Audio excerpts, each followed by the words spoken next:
छात्रावास में या हम लोग 50 बरस से कार्यरत क्या पद पे? दैनिक वेतनभोगी कर्मचारी हैं। क्या काम करते हैं? हम लोग दरबान के पद पर काम करते हैं। दाई है, स्वीपर है और माली है, प्लम्बर मिस्त्री है, बिजली मिस्त्री है।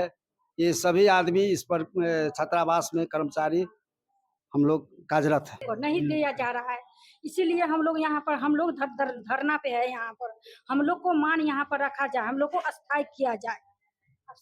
ये कब से आप लोग धरना पर हैं? ये हम सब 24 तारीख से हैं। जो एसडीएम आए हुए थे हम लोग को जो वार्ता के लिए, लेकिन आज हमारा जो सचिव है वो पटना गए हैं यही काम के लिए। वो गए हैं तो उनको हम लोग ने कहा जे वार्ता जो होगा, जो जब तक हमको छात्रावास कर्मचारी संघ का जो सचिव जब तक नहीं आवेगा तब तक वार्ता नहीं होगा।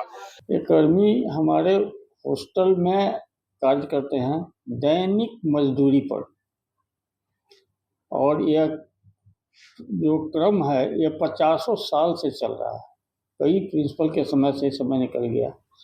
ये लोग अपने के लिए जॉब की मांग करते रहे शुरू से, कोर्ट में भी गए, हाई कोर्ट, सुप्रीम कोर्ट तक, लेकिन कहीं भी इन लोगों को कोई कार्य साबित नहीं हुआ।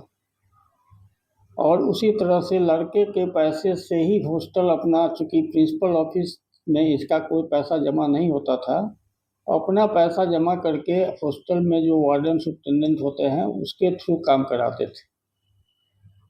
हॉस्टल मेंटेनेंस फीस के नाम पर लड़के से पैसा लेके काम चलता था। 50 साल से इसी क्रम में चलता रहा। अब अभी क्या हो गया कि अगला साल जो हुआ कि मेंटेनेंस फीस नहीं हो करके बिहार में सारे कॉलेज में एक रूपता लाने के लिए कर दिया गया कि हॉस्टल फीस होगा। तो लड़के तो एक ही जगह पैसा देंगे, तो हॉस्टल फीस में पैसे दे रहे हैं, मेंटेनेंस में नहीं दे पा रहे हैं। इसलिए जो इन लोगों को जो पैसा मिलता था उसी के थ्रू, तो जब तक हमारे पुराने बच्चे हैं उसका पैसा मिलता है तब तक इनको हम सैलरी दिलवा दिए। अब चूँकि नए बच्चे आए उनसे नहीं ले सकते हैं, तो अब समस्याएं उठी है। तो इन लोगों को बोला गया कि भाई आप, सरकार को भी लिखा गया कि इन लोगों को कैसे ऑब्जर्व किया जाए।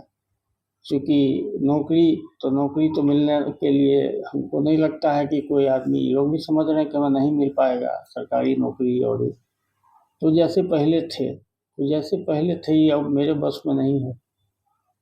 हमने प्रयास किया कि किसी तरह इनको आउटसोर्स करके काम दिलवा दें, जैसा कॉलेज में या और विभाग में चल रहा है। हॉस्टल में छोड़ के बाकी सब जगह आउटसोर्स से है, लेकिन इसके लिए ये लोग अभी तक राजी नहीं हो पा रहे कि नहीं हम जैसे थे वैसे रहेंगे।